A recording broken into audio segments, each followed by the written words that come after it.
નમસ્કાર દર્શક મિત્રો, બ્રેકિંગ ન્યૂઝ મળી રહ્યા છે અરવલ્લી બાયડથી। બાયડમાં હમણાં ચોરીના બનાવોમાં નોંધપાત્ર વધારો જોવા મળ્યો છે।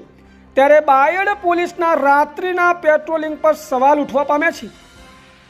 બાયડમાં આવેલા ચોયલા રોડ પર વ્રજ ગાર્ડન સોસાયટીની બાજુમાં સીતા માર્બલની ફેક્ટરી આવેલી છે, જે ફેક્ટરીના માલિક જનકસિંહ રાય બહાદુરસિંહ રાજપૂતની છે, જેમાં તારીખ 31/7/2025ના રોજ રાતના સમયે ચોરી કરવાના ઈરાદે કેટલાક ચોરો દ્વારા આગળથી દુકાનનું શટલ સમય રાત્રે 3:22 જેક મારી ઊંચું કરી દુકાનમાં ચોરી કરવા પ્રવેશ્યા હતા, પણ ટેબલના ડ્રોવરમાં તપાસ કરતા કંઈ ન મળતા ત્યાંથી નીકળી ગયા હતા। ત્યારબાદ ફેક્ટરીના માલિક જનકસિંહે જણાવ્યું પ્રમાણે બાયડ પોલીસ દ્વારા ફેક્ટરીના માલિક જનકસિંહને રાત્રે 3:57 કોલ કરતા ચોરીની જાણ થઈ હતી અને જનકસિંહ ફેક્ટરીએ આવ્યા હતા।